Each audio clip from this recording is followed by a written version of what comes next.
Hi, I'm Mauro Porcini, PepsiCo's Chief Design Officer. Join me for our new series where we dive into the minds of the greatest innovators of our time, with the goal of finding what drives them in their professional journey and in their personal life, trying to uncover the universal truths that unite anyone attempting to have a meaningful impact in the world. This is In Your Shoes.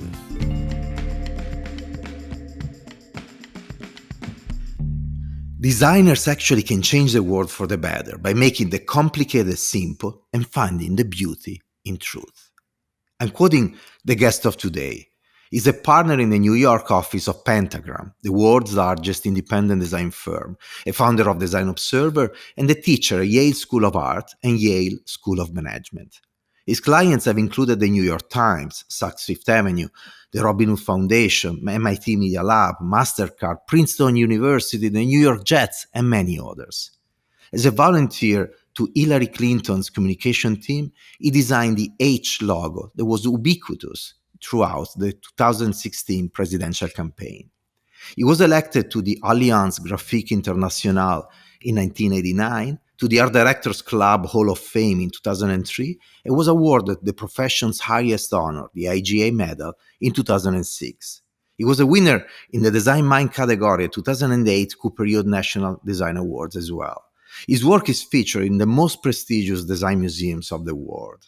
His books include 79 short essays on design, Now You See It, and then how to use graphic design to sell things, to explain things, make things look better, make people laugh, make people cry, and every once in a while, change the world. Michael Bierut, welcome to In Your Shoes. Mauro Porcini, I'm very happy to be here. We were joking about the pronunciation of your name. Mauro Porcini, yeah. Yeah, you pronounce mine very, very well. I hope I did a good job with your last name. You did, thank you. So, you were born in Cleveland, Ohio. Yeah. And today you live in New York, and you're one of the most renowned designers in the planet. How did you arrive to where you are today from Cleveland, Ohio? Can you tell us a little bit of your story? I grew up in suburban Cleveland, born in the late 50s, grew up in the 60s. It was a very typical American suburban experience, and to that regard, in those days, it really was a very undesigned one. It was not a particularly cultural environment. I didn't know anyone who did anything like art or design. I had no idea that those things were professions or options that adults could do, although I knew that there were things like artists and stuff. I, at an early age, started getting enthusiastic about drawing and making things, like a lot of people who ultimately become designers, including you, I know, and many of our listeners, perhaps. And my parents, who were fantastic, encouraged me. They would take me downtown to the Cleveland Museum of Art, which is an amazing museum and is to this day, with incredible paintings in it. And I got very enthusiastic about kind of the idea of art as a possible future, but also sort of, I found myself drawn not just to the paintings in the museum, but even more to the covers of records, vinyl records or book covers or posters at the movie theater, which I could tell were also kind of art, but they weren't art that was being done by artists and painters on easels, but somehow it was being done in some other way. And I didn't know anyone who did anything like that, and even pre-internet, I'm not even sure how I could have figured out what that actually was and what it was called. Luckily, in my high school library, there was a book called Your Future in Graphic Design /Art. And a little book that was part of a series that had a bunch of other books about your future in gardening and your future in auto repair and your future in different professions. And one of them was commercial art, basically. And then I saw, oh, this has a name and this is what it is. And I decided right then and there, that's what I wanted to do. And the appeal wasn't, I've never been the kind of person who really wanted to be an artist and wanted to just go off and be creative on my own. I'm not good at being creative on my own. What I really like is having someone call me up and say, in those days it would be, hey, you can draw. Can you do a poster for the play we're putting on in school? Hey, Mike, you're a good artist. Could you come up with a way of writing the name of the band on the drum? And I love that, partly because it was like being in the play without having to memorize lines. It was like being in the band without having to know how to play an instrument, right? And so it was like participating in this larger world. And I just found that really, really, really exciting. And bringing a talent that I had that complemented the talents and passions of other people. And so I ended up studying graphic design at the University of Cincinnati, which is at the other end of the state from Cleveland. And then in those days, in the 70s, if you wanted to really work professionally, it was very hard to do if you were outside any of the big urban areas. And I had gone on a class trip to New York in high school, fell in love with it, just thought it was incredibly exciting. And this was in the late 70s when it was actually incredibly exciting, incredibly dirty, incredibly noisy, incredibly dangerous, incredibly crime-ridden. But it was really, really exciting too, particularly to a kid from nowhere like me.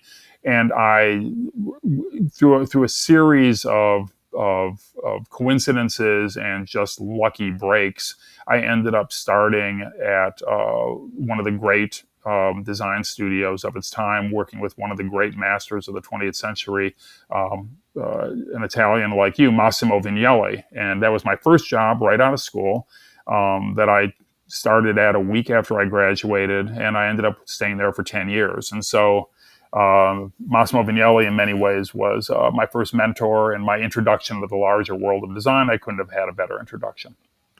Yeah, I was actually going to ask you about Massimo. How was to work with somebody like him? Yeah. Is renowned all around the world for his work and his art.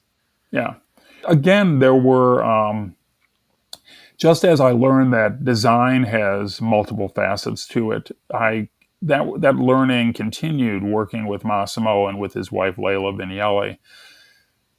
Certainly there was kind of mastering craft, and he was a very demanding and precise and rigorous craftsman in terms of typography, in terms of scale.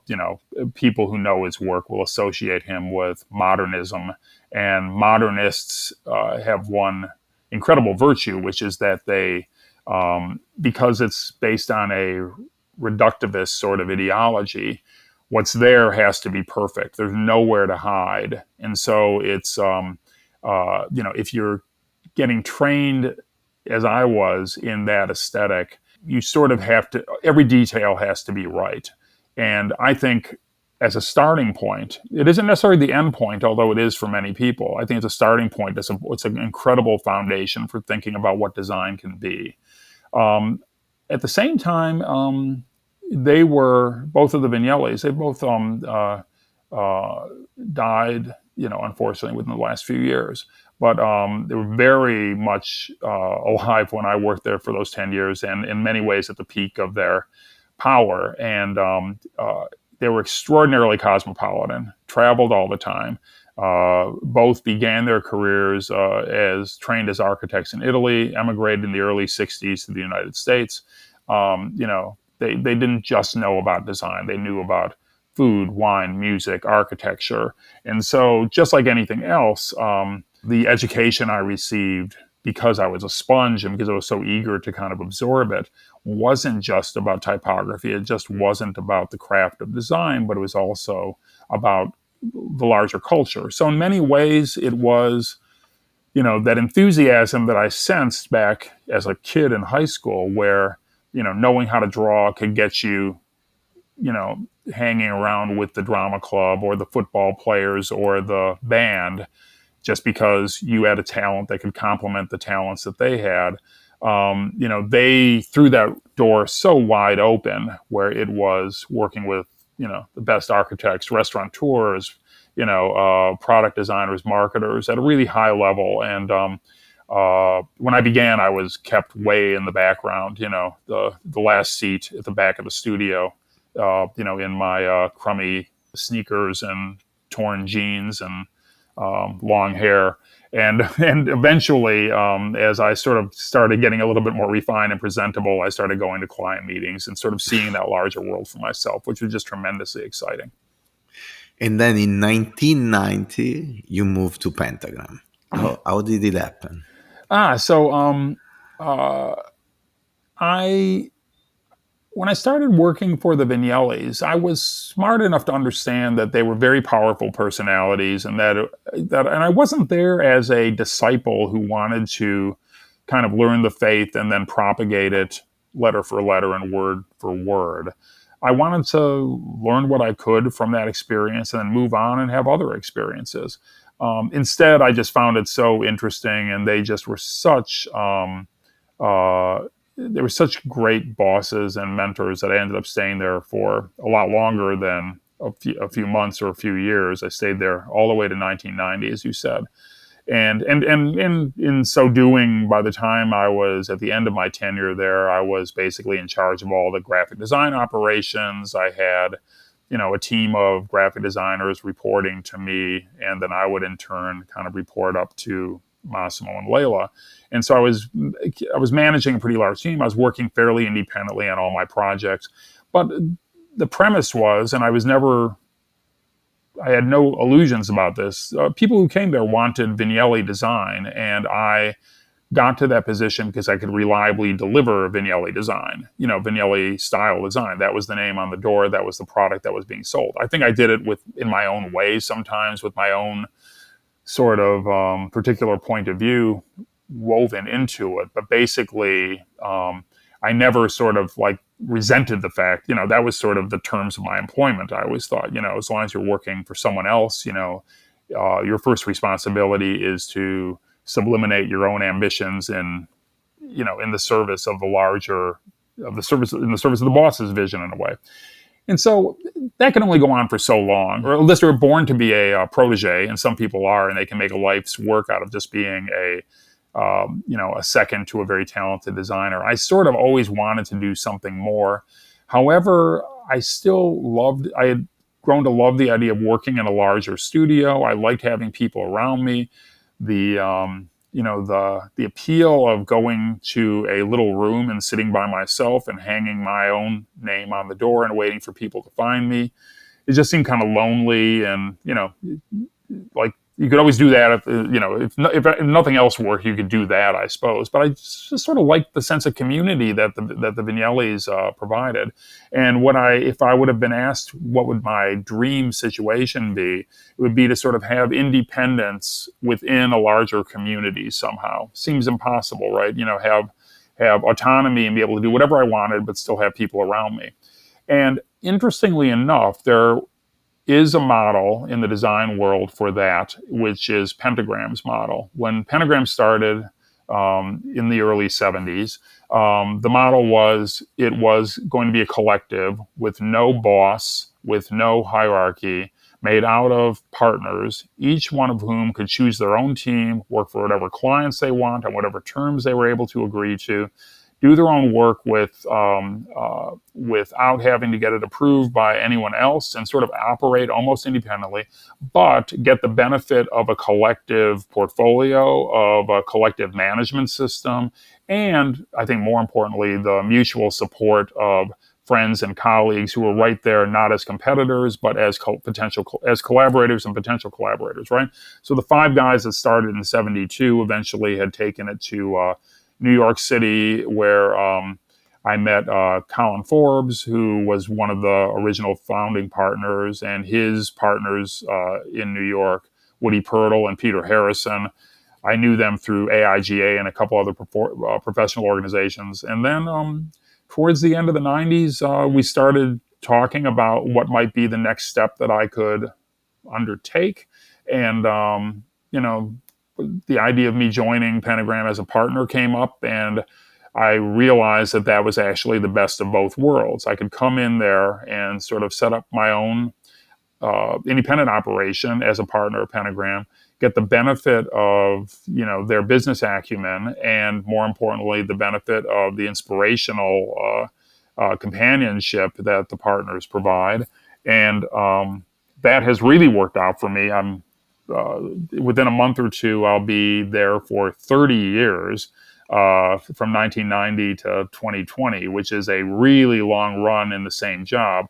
And of course, what's made it possible is that when I joined, I was the newest partner, I was the youngest partner. And year after year after year, some of the older partners have retired, newer partners have joined. And so it's constantly been evolving as a partnership and been a really interesting place to work as a result. Fantastic story. And you have so many achievements in these 30 years in so many different ways. You have been quoted saying very early on in your career, I think, but not just then, that essentially you think that many people don't read or didn't read the printed material of brands and companies. And so your mission became the one of making the work more engaging, more pleasant. And so can you tell us more about this philosophy? Essentially, you want to democratize graphic design and design. Yeah. I'm so glad you asked about that more. And I know that that's something that you're quite interested in as well. I think that if you spend time working in large organizations, if you spend time working in a corporation, I find one of the biggest traps is that the people working in any organization forget what it's like to work anywhere else. They forget what it's like not to care what their organization is doing. They sort of, because everyone around them is sort of dedicated to the same purpose, and if it's a good job, everyone is kind of sincerely enthusiastic and even passionate about that purpose. And if you spend all your time in conference rooms just coming up with plans to kind of sell whatever product you're selling, you sort of forget that the outside world is not waking up every morning, saying a prayer that someone will be selling them the thing you're selling, or someone will be, coming into their lives with the message that you're trying to communicate, right? And, I think that corporations and designers tend to invent private languages that normal people don't understand. They end up getting obsessed with their own goals and forget that their users or their customers or their audiences, or however you want to define the people that are out there that you're trying to communicate with, that they don't care about that private language, and that you're really asking them for a real favor of attention and interest, and you have to earn that. And you can't just simply do it because you force your way into it. You have to really come up with ways to remember what it's like not to care that much about whatever it is you're selling, and put yourself in the shoes of the person on the outside. And I think partly I've been lucky in a couple of regards. I actually sometimes think, coming from, my late mother, I would often think, what would my mom think of this? Because my mom was not a designer at all. I think she lived her whole life not fully understanding what it was I did exactly. Knew that I was good at drawing, but somehow I wasn't drawing with a pencil or, painting. I have the same problem. Yeah, exactly. and yet people seem to think I was doing something important, but what was that thing, And if you I think there's two ways you can go. You can sort of think, my poor mom, she's, God bless her, I love her, but she's dumb and uneducated, and I'm the smart one. Or you can think, God bless mom, she's normal, and I've gone through a series of experiences which have made me, among other things, kind of very not normal in terms of my interests and my sensitivity to certain issues. And I remind myself of that all the time, that the things, it's not a matter of like educating the client or educating the audience. I think that we all have a responsibility to do the best work we can and to raise the overall level of design and advertising, and the quality of the environments we pass through, and the quality of the messages that intrude on people's daily lives.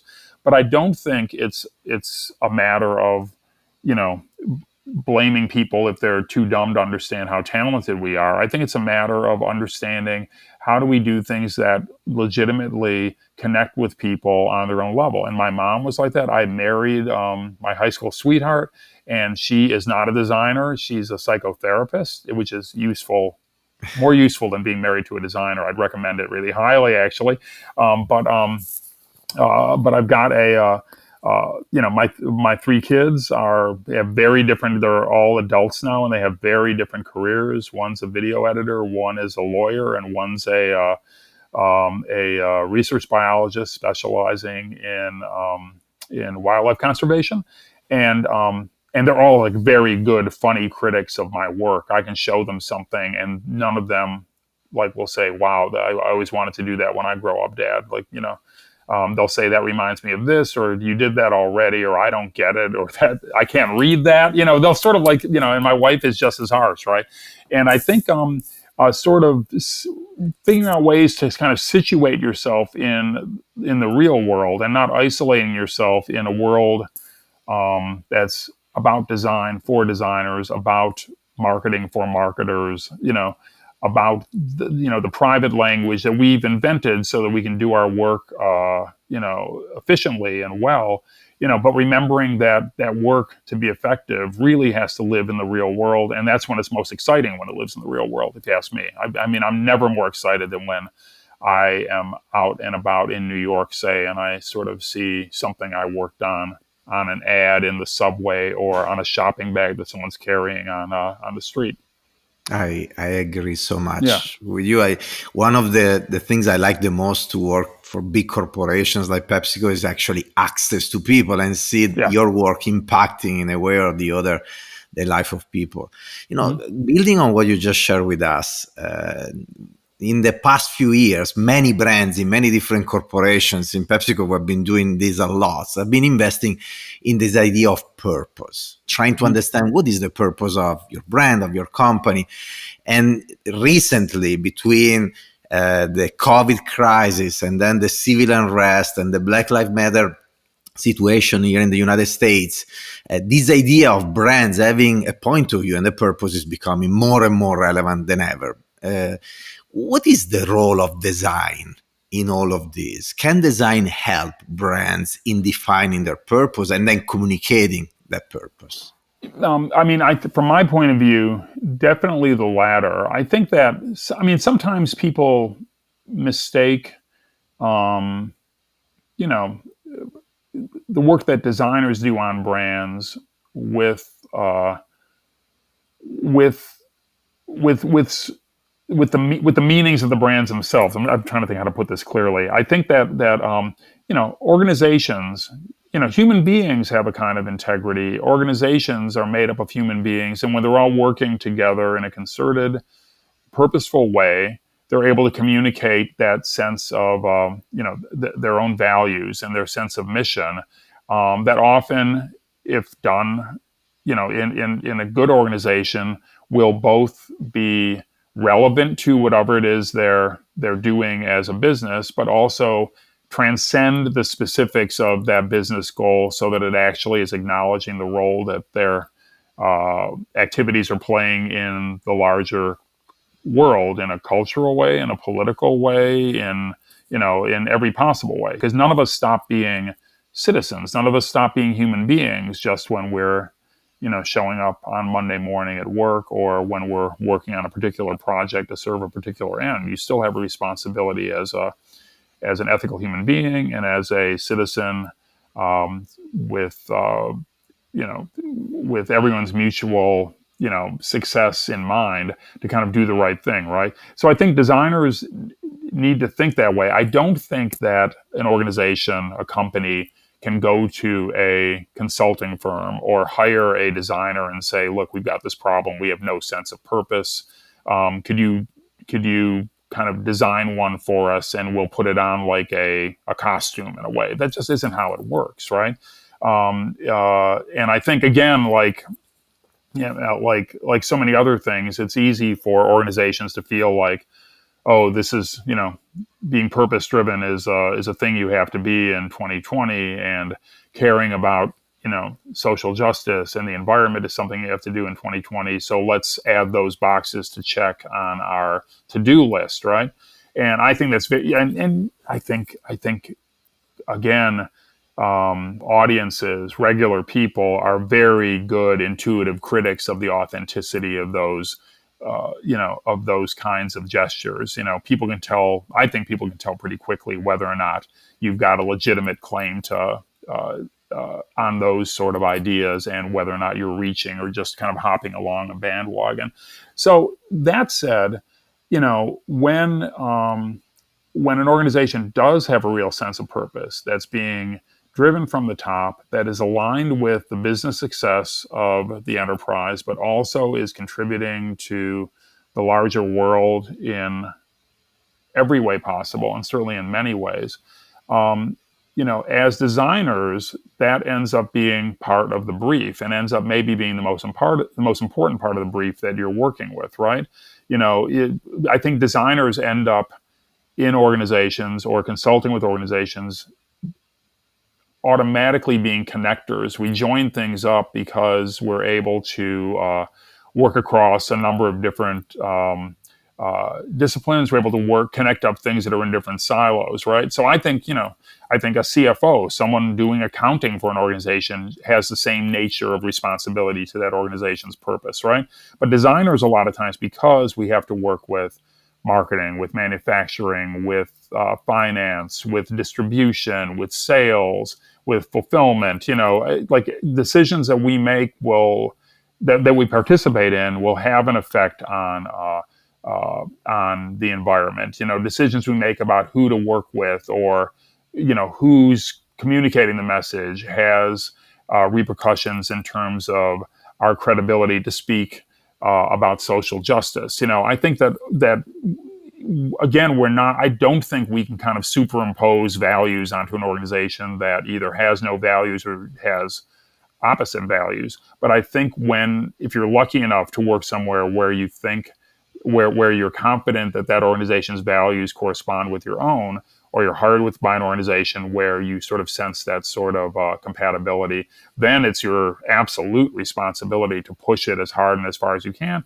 and to be the first person to kind of like question when that organization is stepping off the path, and to identify opportunities to reinforce the best of what they're doing. I'm totally with you. Through your work, you have been reaching so many people, right? And one of the projects that probably reached the most people ever is the design of the logo of the campaign of one of the candidates to become president, Hillary Clinton, in 2016. Yeah. The age of Hillary Clinton in 2016 that we all saw during her campaign. That the logo was received with mixed feelings, and then people started to appreciate it more and more and more. So how did you live that entire experience, from designing the logo of a presidential candidate all the way to the reaction of the public, and then how things change over time in the positive? What was your experience?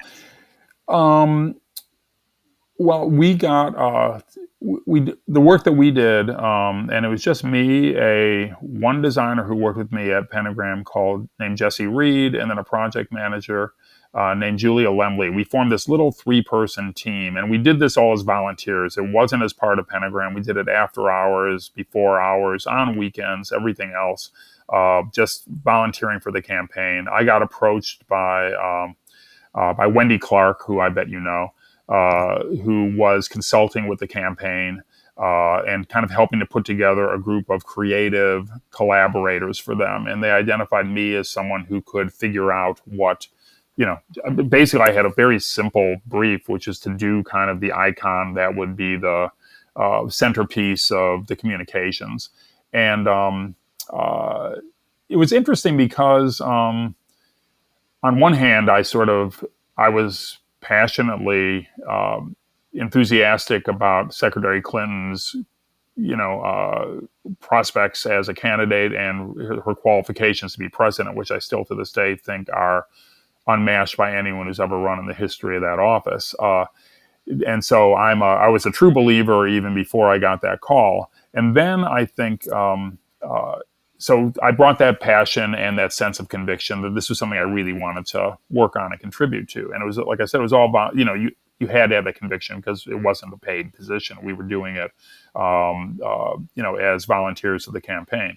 Then I think I got very interested in just, again, sort of that mechanical craft side of the problem, which, you put aside your enthusiasm for a moment and you think, okay, what's the real challenge here? And one of the challenges is that, unlike Barack Obama 8 years previously, Barack Obama, that was sort of like a startup launch in a way, name no one had ever heard, a guy no one really knew. How do we introduce to the public, and how do we make the public think that this is a real thing? And I think they did a brilliant job with that. If you want product differentiation, it helped that, from the get-go, he obviously had, as the first, black candidate as the first black presidential candidate from a major party, he was different, immediately. And I think a lot of what had to do with the graphics for him, in a way, oddly had to do with making something very unfamiliar seem more familiar in a way, right? And I think with Secretary Clinton, it was the opposite problem. She had 100% name recognition. Moreover, almost everyone sort of had some opinion about her or another that was formed either thoughtfully or without much thought, but people sort of thought they knew what they thought about her already. So part of what we did was we tried not to make a logo that felt too finished in a way. And I remember saying, I want to do something that's like, a smiley face or a peace sign. I don't want it to look like designers did it. I didn't want it to look like you needed to know software programs to draw it. Say what you will about, I really admire the Obama O, with the lines in it and everything else. But that's a fairly complicated logo to draw. You sort of, you need to be able to manipulate those curves and have them do just the right thing.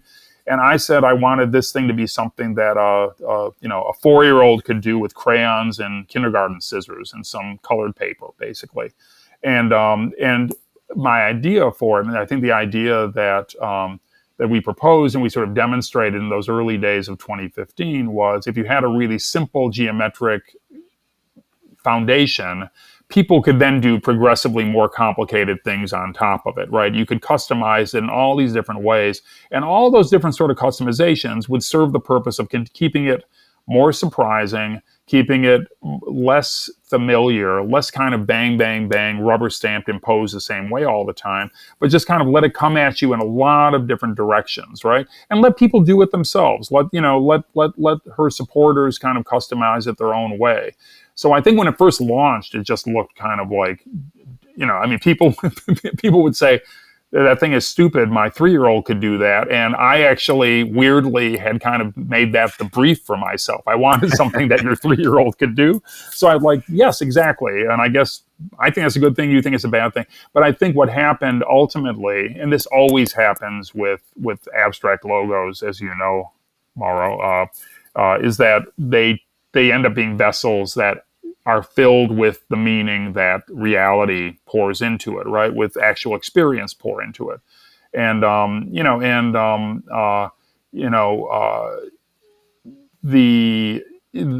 as that campaign progressed, it was fascinating at the outset. And I developed a very thick skin right away. People who sort of just thought, I remember kind of like sighing to my lovely wife, Dorothy, and saying, people are just always complaining about my logo, and like it's just some simple shapes. I don't get why it makes people so mad.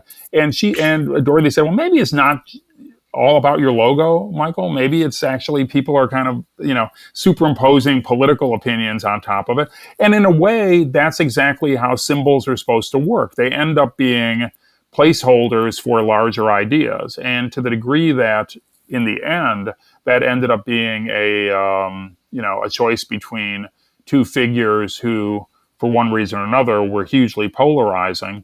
I think symbols ended up playing a large role in the way the campaign played out. And so it was, I mean, as you were saying before, you work for something like PepsiCo, and if you go outside, or if you even open your refrigerator or your pantry, you'll see, or if I do, you'll see work that you had a hand in doing. And there's something just exciting about that. And I remember watching, the Democratic National Convention and seeing an arena full of people all holding up signs and thinking, that thing was a drawing in my notebook 14 months ago. I can't believe it. It's like, and like now everyone's acting like it means something. And indeed it does, because that's how symbols work. And in a way, it's not my, it was never my symbol. It was always designed to be, Hillary Clinton and the Clinton campaign's symbol. And that's how it was taken on ultimately. And in the final days, one of the most fun parts of it was sort of being the recipient of people just, sending me images they had found of people baking it into cakes or painting it on the side of barns or arranging, flower beds to kind of play it out. It was doing exactly what we thought it would do, because it just had that very simple game plan underneath it all. Crowd designing, essentially. Yeah, in a way. Put it in the universe, and then it grows in the universe. Exactly. And, and if you know regular math, she got more votes than the opposition. So only in America can you, can you win more votes but still not win. And so that was, ended up being, again, it goes to that question you asked earlier of the role of design in communicating purpose. I think it can do that, but at the end of the day, and I said this the very first time I met the candidate, I met Secretary Clinton. I said, people don't, I'm happy to be here, but I don't have any illusions about this. People don't vote for logos. They vote for candidates who they think embody what their own hopes and dreams and fears and ambitions for their lives and their families and their country are. And logos only come to become associated with those ideas, but they aren't those ideas. They become symbols of those ideas. And, ideally, we would come up with something that could function that way for you, as has been done in the past. And I think we accomplished that goal, but that's only one goal among many in terms of winning an election in this crazy country. So. What's the project you are the most proud of, and the one that you enjoy the most doing? And are they the same?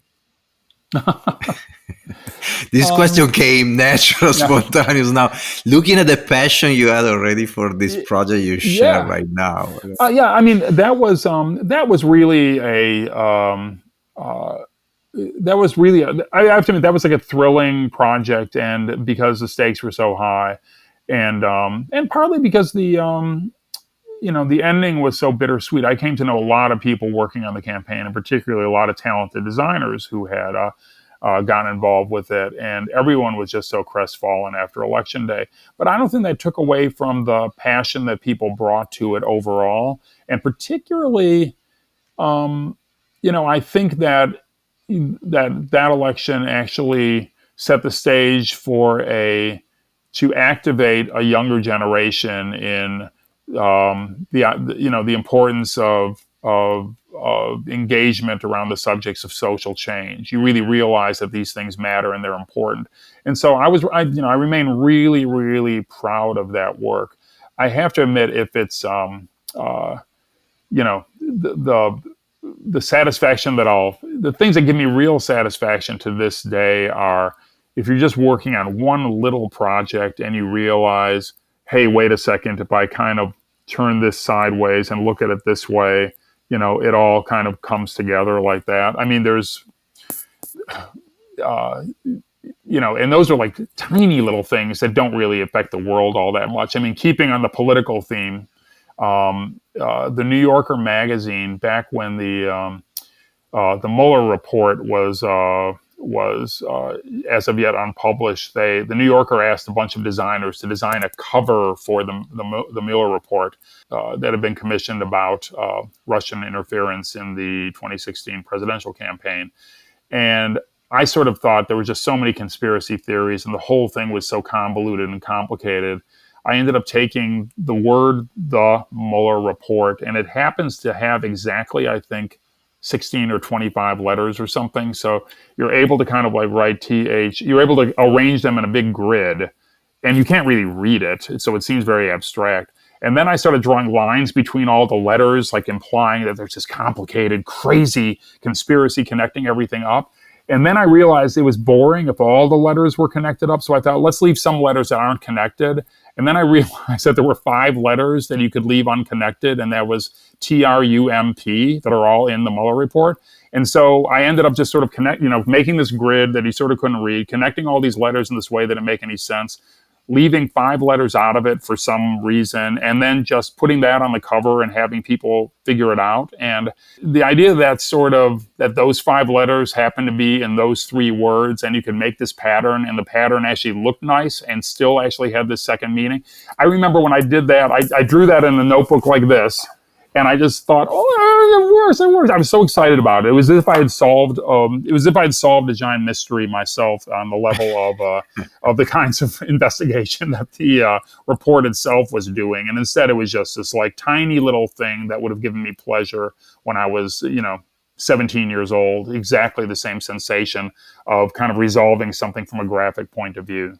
So I still take pleasure in those really small moments. One of my one of the older founders of Pentagram, John McConnell, used to say it was just like the sense of the perfect dovetail in woodworking, where the thing just fits perfectly into the other thing. And every once in a while you do that as a designer, and you just get this sense of satisfaction. Oh, that's so nice the way that clicks into place. And it can be a very small thing that most of the world won't notice, but it's the kind of thing that if you can have that happen once every few weeks if you're really lucky, and twice a year if you're just getting by, you can have a pretty nice life as a designer. Beautiful. In your life, you've been working with so many big brands and corporations. What advice would you give to any designer that work with these big companies, on how to interact with them, but then also to anybody that is in these big companies? It could be designers like us, but it could be also the business people on how they should interact with the design community. There's a lot of things that I've always heard that are easy to sort of like take as guidelines and actually hard to do in real life. For instance, one of them, and I suspect you do this all the time, is to really question the brief when you get it. And I think we interpret that as meaning, oh, you're going to be asked to do something and it's just too cookie cutter and it's going to stop you from being creative. And so you have to kind of push back at the brief so you have more space to operate and do really cool, amazing, creative things. To me, I think that may very well be true, but I actually think when I'm working with large corporations, what you want to do is you get an assignment, and it's your responsibility to figure out how it fits into the bigger picture, and a lot of times, depending on who's giving the assignment within an organization, their remit is actually quite narrow. So their boss has told them, go out and get this thing figured out, and they're coming to you to help them figure it out. And if it's inconvenient if you start asking, but wait a second, isn't this like this other thing that someone else did last year in your organization? And what's the relationship of that? And, they're like, I don't care about that. I'm just supposed to get this thing done, and I need to have something ready on Friday, right? And so I think you have to both be very sympathetic to those people and understand what their role is in the organization, but sort of, look for opportunities to make them successful by kind of giving them something, coming back with a response that's acknowledging the larger context. And that context can be as large as the entire world sometimes. And sometimes it's just as large as the person 3 offices down.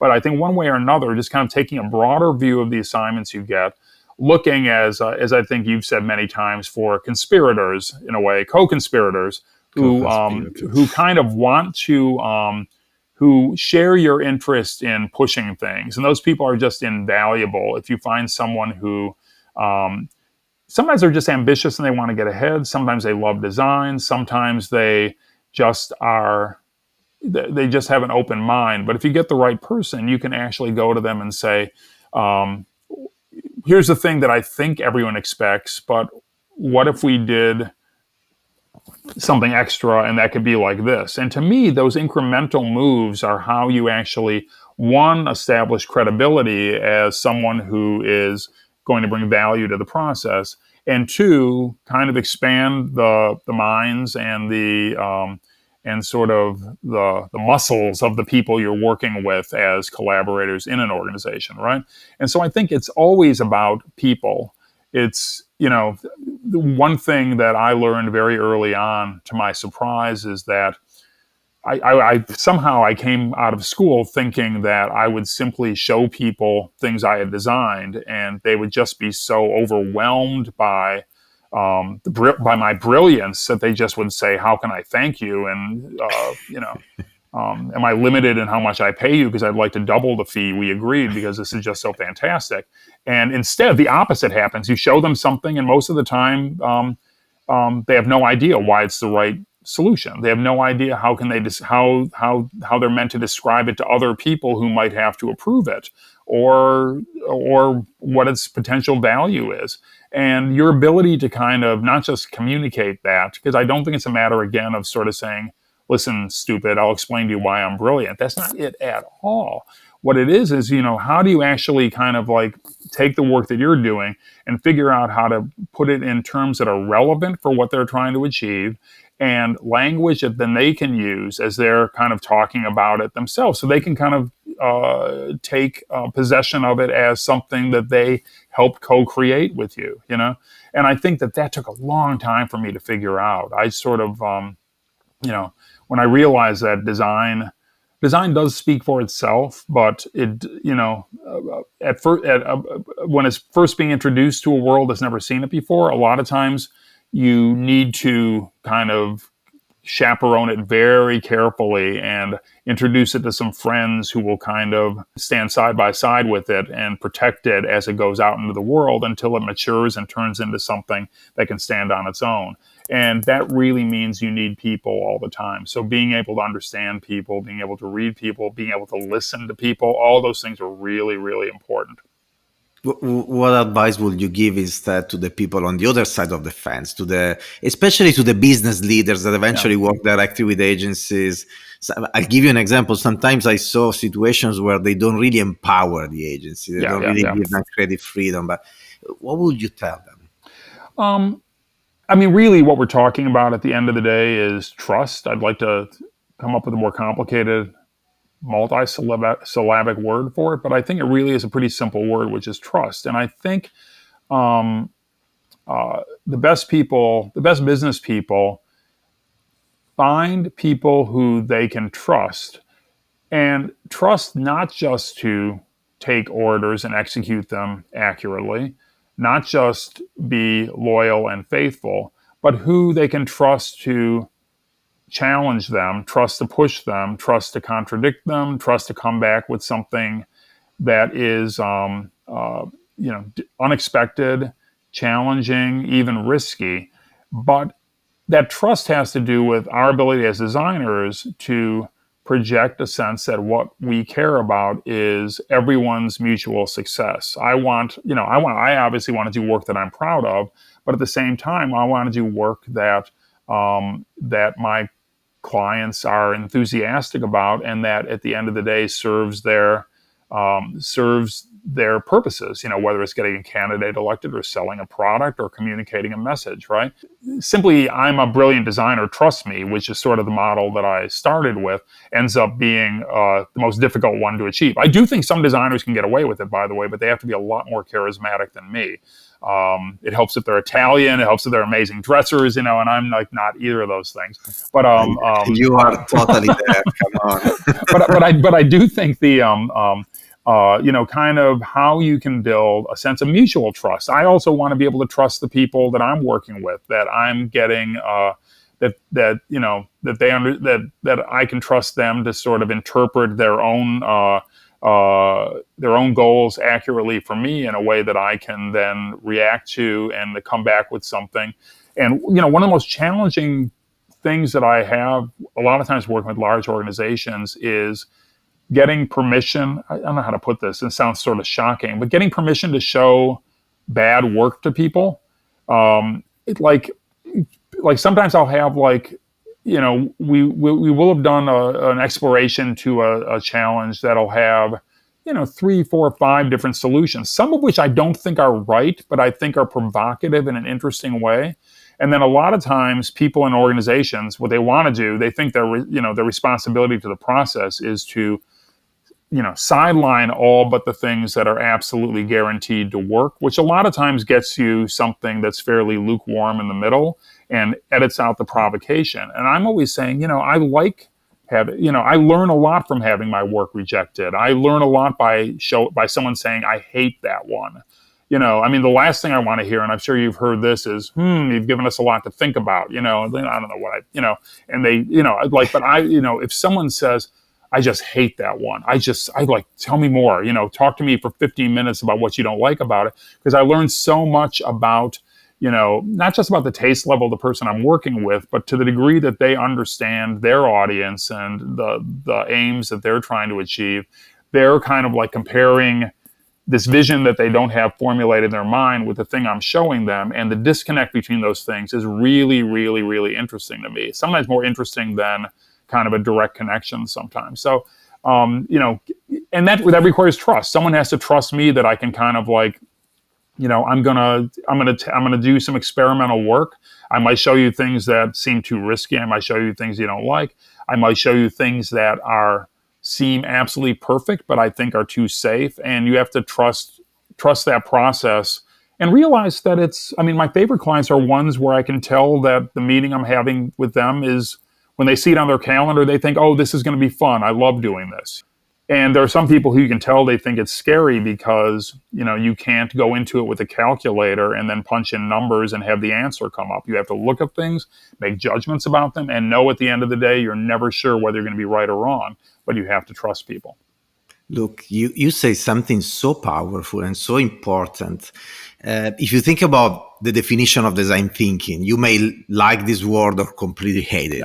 Yeah. We can call it design thinking. We could call it even in some other ways. But at the end of the day, it's the way we work. And this mix of empathy, understanding people, the people we design for, strategy, so understanding the company, the business, and then finally prototyping. You just described this idea of prototyping. Essentially, an agency, a designer arrives to a client with ideas.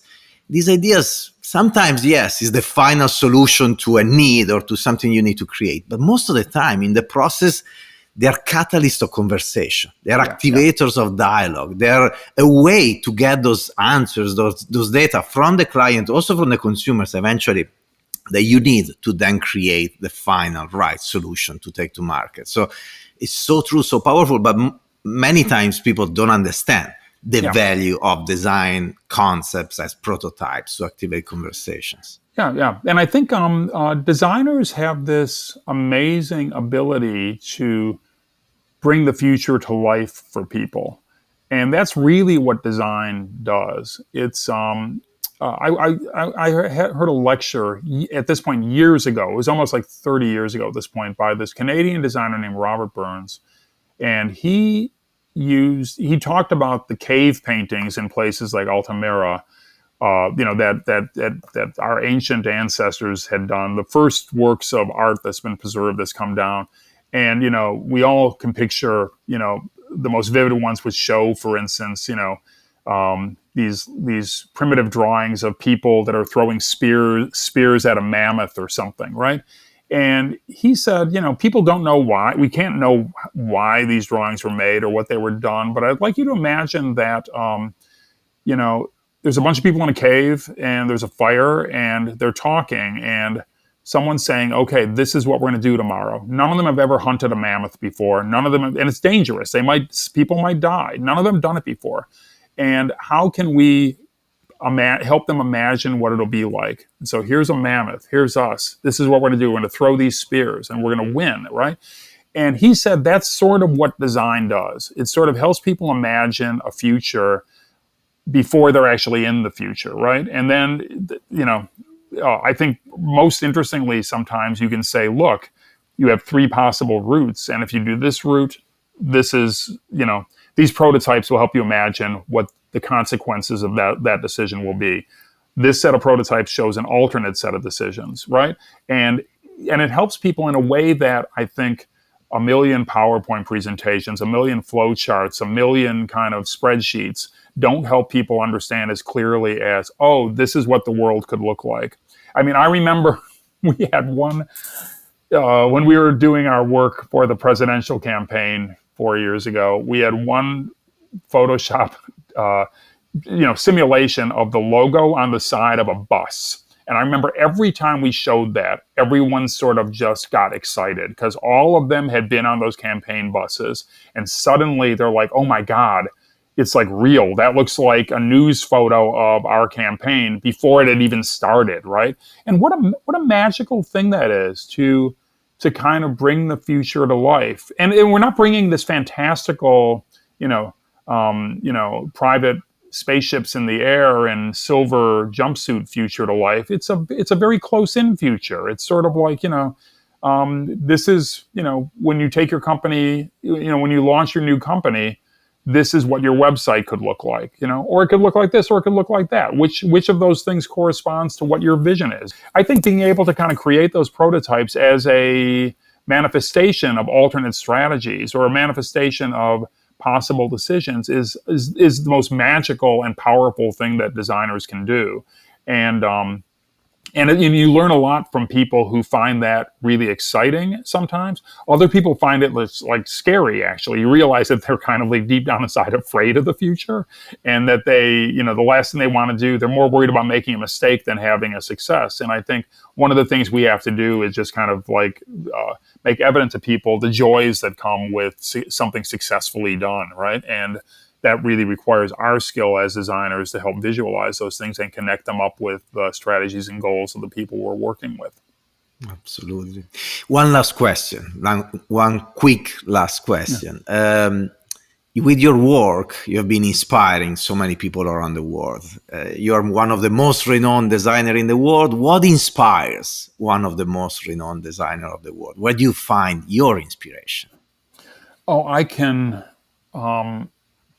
I mean, I know it's not it's not popular to say, but I will look at other designers' work, young designers, let's say, and see things that they've done and just think that's amazing. I have 8 or so designers that work for me, some of whom are just starting out, some of whom are a little more seasoned, and the work that they do, I'll say, here's my idea, go off and do this. They'll come back and they'll say, I did that idea, but then I also thought of that. And sometimes I'll just think, what a wonderful, to me, it's just like, being surprised with a wonderful gift that's really exciting. And I get inspired by the designers that work for me. I get inspired by my partners who I work side by side with. I get inspired by you and other designers I've had the privilege to meet along the way.